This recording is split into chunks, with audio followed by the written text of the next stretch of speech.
Welcome back to the Lift Me Up Lord channel for another deep dive curated just for you. Yes. Today we're going to explore the meaning of Epiphany Okay. and why we celebrate it, especially in today's world. Yeah, Epiphany is so much more than just a day on the calendar. Hmm.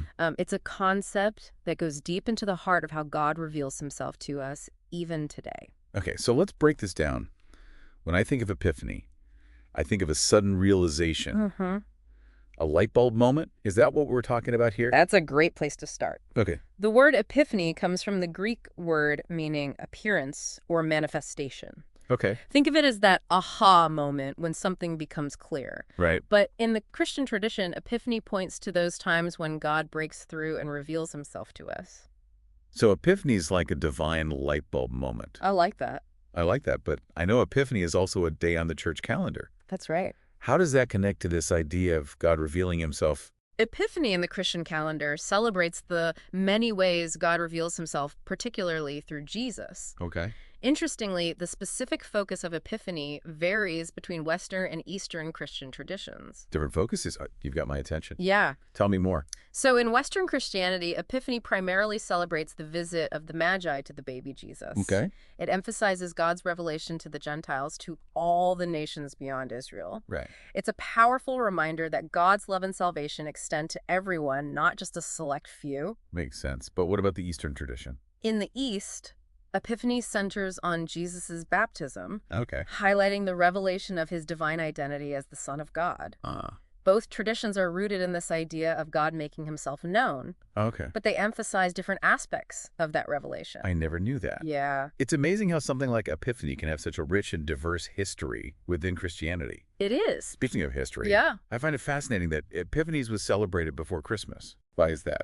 that's right. Mm. To understand why we need to take a quick journey back in time Right. to see how the early church calendar developed. Yeah. In the very beginning, the most important day was the Lord's Day, which we now call Sunday. Right. Sunday? Later, Lent, Easter, and Pentecost became central as they celebrated the core events of Jesus' death and resurrection. Right. It wasn't until the 3rd century that Epiphany emerged as a major celebration, Okay. encompassing several key events. So what exactly did Epiphany celebrate back then? Think of it as a mega celebration. Okay. It included the birth of Jesus, the visit of the Magi, his baptism, Wow. and even his first miracle at Cana. Hmm.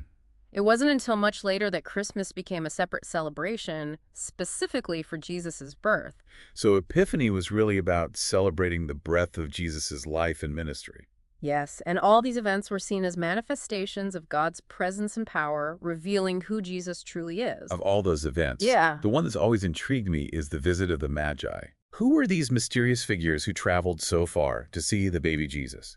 We often call them wise men, Yeah. but we don't know exactly who they were. Right. Scholars believe they were most likely astrologers, or perhaps priests from Persia or somewhere in the East. Yeah. What we do know is that they were learned men dedicated to wisdom and knowledge, and they weren't Jewish. Okay. They represent the Gentiles, people from outside the Jewish faith. So their presence at Jesus' birth really underscores that God's revelation wasn't meant just for one group, but for all humanity. That resonates with me, Absolutely. especially in today's world where it feels like everyone is divided. It's a message that's as relevant today as it was back then. It is. The prophet Isaiah beautifully captured this idea in chapter 60, verses 1 through 5. Okay. He writes, "Arise, shine, for your light has come, and the glory of the Lord rises upon you. Wow.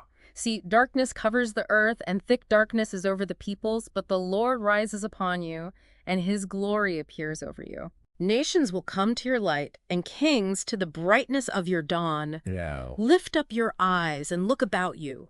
All assemble and come to you. Your sons and daughters are carried on the arm. Then you will look and be radiant. Your heart will throb and swell with joy." That's beautiful imagery. Yeah. God's light shining in the darkness and drawing people from all nations. That really speaks to the heart of what Epiphany is all about. It does. So if we look at the familiar Christmas story through the lens of Epiphany, it's fascinating to think about how the different characters experienced this revelation of God. That's a wonderful perspective. Yeah. Each character encountered God's revelation in their own unique way, offering us insights into how we might experience it too. Let's start with the shepherds. Okay. What was their experience of God's revelation like? They were ordinary people Yeah. working in the fields when they encountered the angelic host announcing Jesus' birth. Right. It was a direct, powerful experience, probably pretty overwhelming. I can imagine. But what's remarkable is their response. They didn't try to become something they weren't. Okay. They embraced the revelation within the context of their existing lives. They didn't drop everything and try to become priests. They just went back to their sheep, but with a changed heart. Exactly. Their encounter with Christ transformed how they lived out their purpose as shepherds. They didn't seek a new purpose, but found new meaning in what they were already doing. That's a powerful reminder that God can meet us right where we are. We don't need to achieve some grand status to be worthy of God's attention. He's right. He works through ordinary people living ordinary lives. That's the beauty of God's grace. Now, Mary and Joseph had a very different experience. Yeah. They were chosen for a specific purpose, but it certainly wasn't easy. It must have been incredibly intense for them, especially for Mary. Imagine being a young woman engaged to be married, Yes. and then finding out you're pregnant, knowing it's a miracle, but also understanding the social and cultural implications. Absolutely. It must have felt like her world was turned upside down. Wow. It took incredible faith to say yes to God's plan, Yeah. trusting him even when it didn't make sense to fully appreciate what Mary went through. We have to understand the stigma and judgment she would have faced in that culture. Right. It was a huge risk. And Joseph, too, to learn that your betrothed is pregnant before your marriage, Absolutely. and then to be told by an angel that it's the work of the Holy Spirit, it must have been so difficult to process. Absolutely. Yet both Mary and Joseph chose to trust God.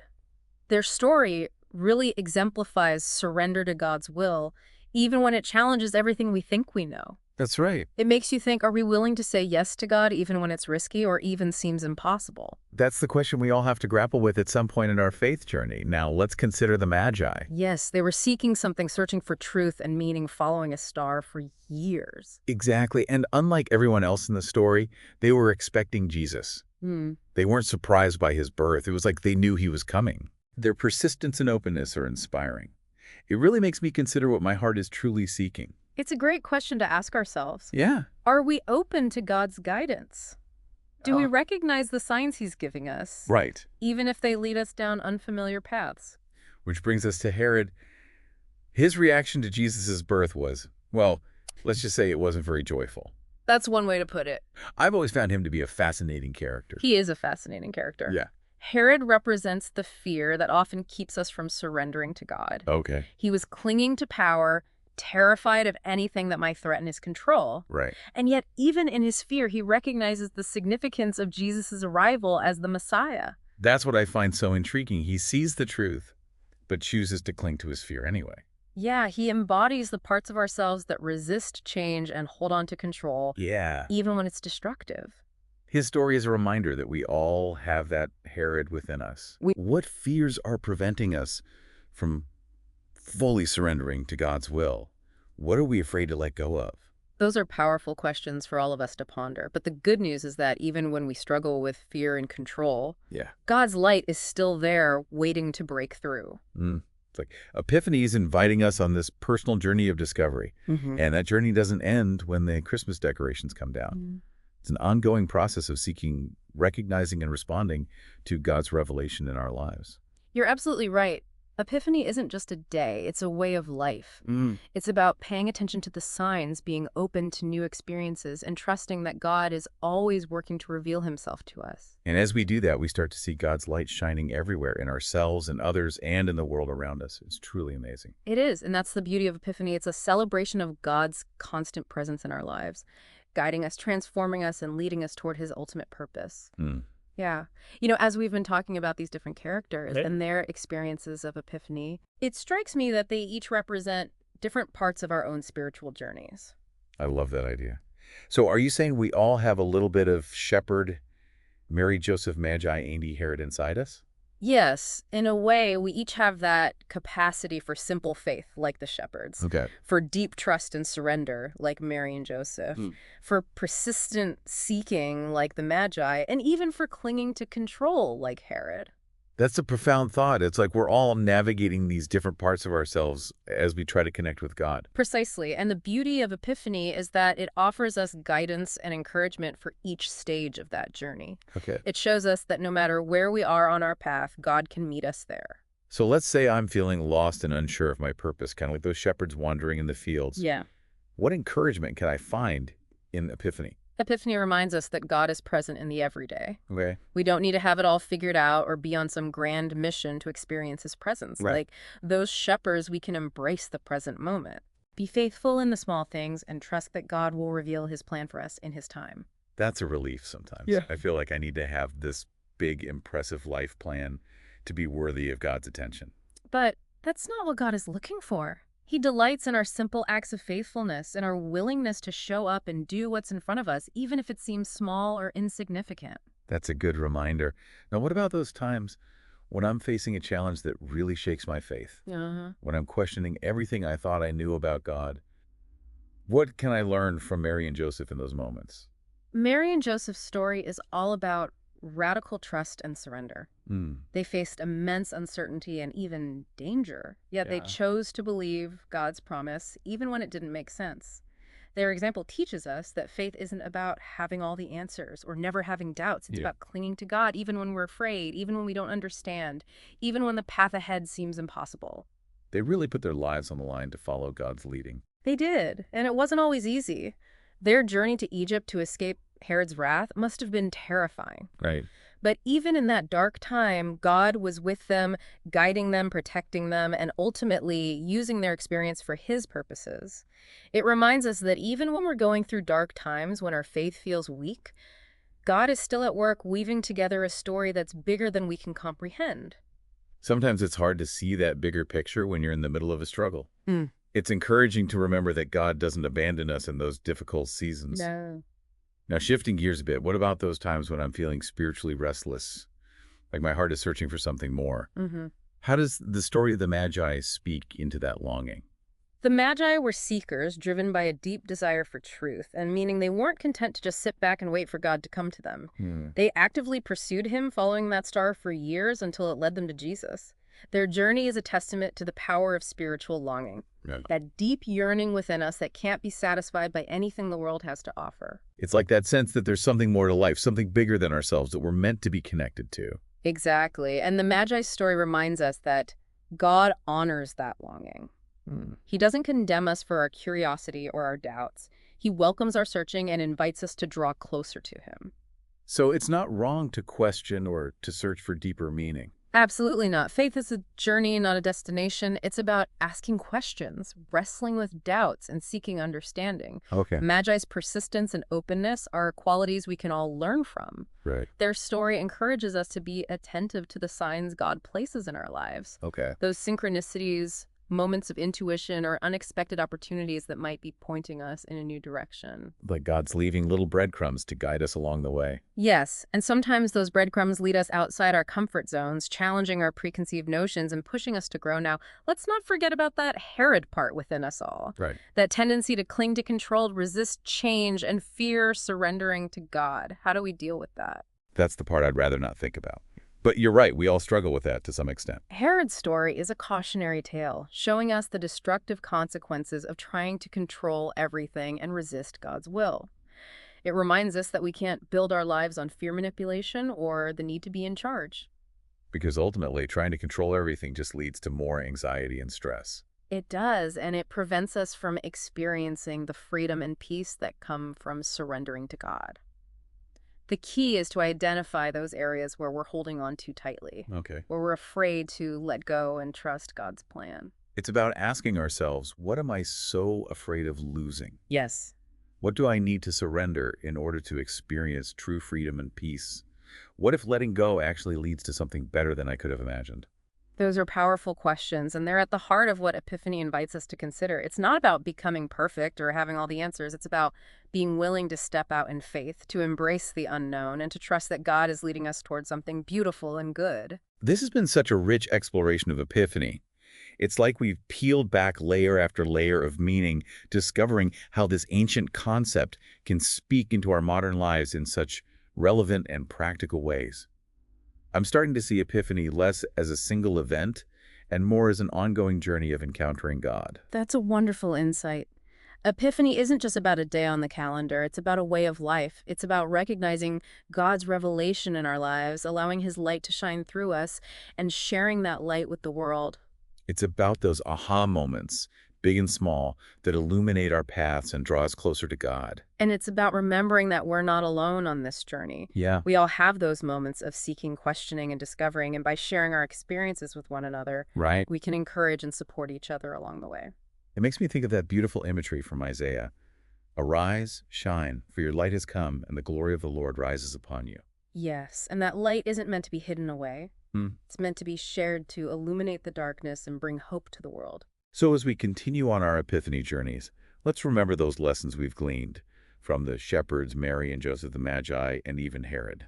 Yes, embrace your purpose, trust, and surrender to God. Seek truth with an open heart. Let go of control and let your light shine. That's a beautiful challenge. Yeah.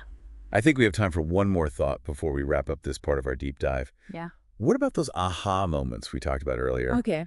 Those times when something suddenly becomes clear or a new insight dawns on us. Uh-huh. How do those fit into the bigger picture of Epiphany? Those aha moments are like gifts from God. Hmm. Glimpses of his truth breaking through into our awareness. They can come unexpectedly, like a flash of light illuminating a dark path. Right. Or they might emerge after a long period of searching and questioning. It makes me think of the Magi's journey. They traveled for years following that star, and then finally when they arrived at their destination, it all clicked into place. Their persistence was rewarded with a profound aha moment. Yeah. The realization that they had found the one they had been searching for. Right. But sometimes those aha moments come out of nowhere, catching us completely off guard. Like those shepherds tending their flocks, and suddenly the sky is filled with angels proclaiming the good news. Exactly. God can use any number of ways to get our attention and break through the noise and distractions of life to speak to our hearts. So even when we're not actively seeking spiritual insights, God can still surprise us with those moments of clarity and revelation. Absolutely, and those moments can be so transformative, shifting our perspective, challenging our assumptions, and opening us up to new possibilities. It's like suddenly seeing the world through a different lens, Wow. a lens that reveals God's presence and purpose in ways we never noticed before. I love that it's like those aha moments are little epiphanies, Yeah. small but powerful revelations that can change the course of our lives. That's a beautiful way to put it, and it's important to remember that those moments can come in all shapes and sizes. They can be profound spiritual experiences, or they can be simple, everyday occurrences that suddenly take on new meaning. Like noticing the beauty of a sunset, the kindness of a stranger, or the laughter of a child. Yes, it's about paying attention, being present in the moment, and allowing ourselves to be surprised by God's presence in the ordinary. So Epiphany isn't just about grand mystical experiences. No. It's about being open to God's revelation in the everyday, in the here and now. Exactly. And sometimes those aha moments come disguised as challenges or difficulties. That's interesting. How can a challenge be an aha moment? Think about Mary and Joseph. Their journey was filled with danger and uncertainty, but it also forced them to confront their fears, deepen their faith, and rely on God in ways they never had before. So it was through those challenges that they experienced an even deeper revelation of God's power and faithfulness. Yes, and sometimes it's through our own trials and struggles that we gain the most profound insights into God's character and his plan for our lives. It's like those times when we feel lost and broken, and then through the process of wrestling with those difficult emotions, we come to a new understanding of God's love and grace. Those aha moments that come through challenges often lead to the most significant personal growth and spiritual transformation because they force us to confront our limitations, surrender our pride, and lean into God's strength. So the next time I'm facing a challenge, I should try to see it as an opportunity for an aha moment. That's a challenging but powerful shift in perspective. It's about looking for the hidden blessings, the unexpected lessons, the ways in which God might be using those difficulties to shape and refine us. Even when those challenges feel overwhelming, we can remember that God is with us, carrying us through, and working all things together for our good. That's the heart of the Epiphany message. God is present even in the midst of our struggles, and He's using every experience, both the joys and the sorrows, to draw us closer to Himself and to reveal His glory in our lives. It's amazing how much we've unpacked about this idea of epiphany. Yeah, We've talked about the history, the biblical stories, the different ways it plays out in our own lives. it is. It's like this ancient concept is bursting with relevance for us today. It really is. And one of the things that stands out to me is how Epiphany emphasizes our role in the journey.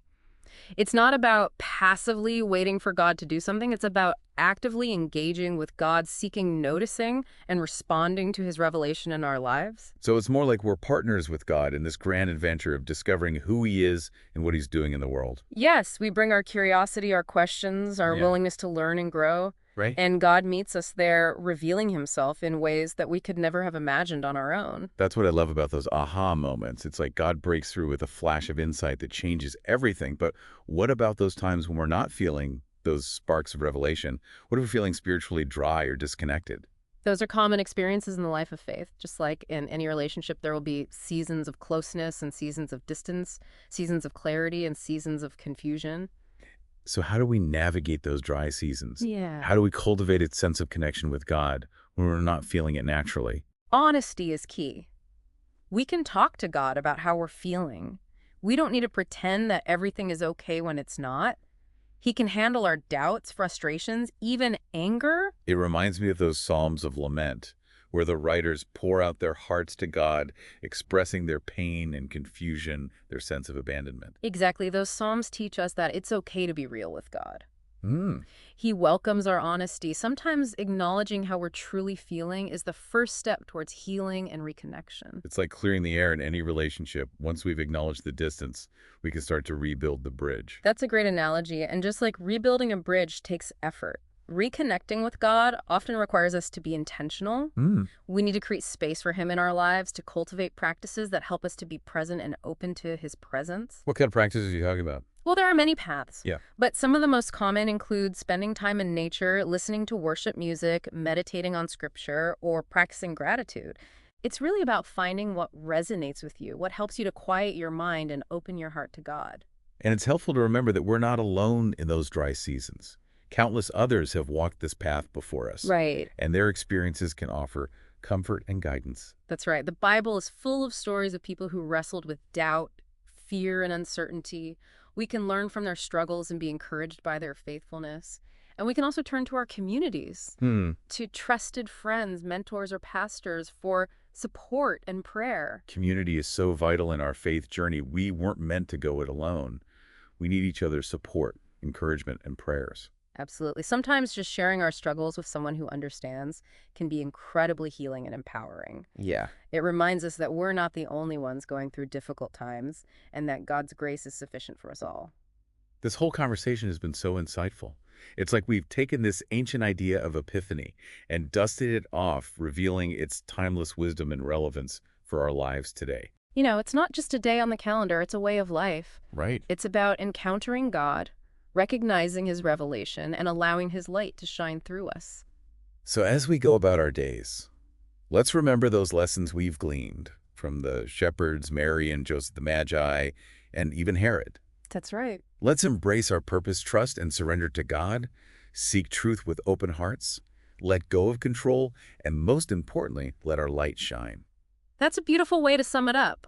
Let's take those aha moments, big and small, and use them to transform our lives and bring hope to the world around us. It's been a privilege exploring this with you, and to our listeners, thank you for joining us on this deep dive into Epiphany. Yes, we hope this has encouraged you to seek God's revelation in your own life, and if you're looking for more insightful content like this, be sure to like and subscribe to the Lift Me Up Lord channel. We're so glad you joined us, and until next time, may God's light continue to shine upon you.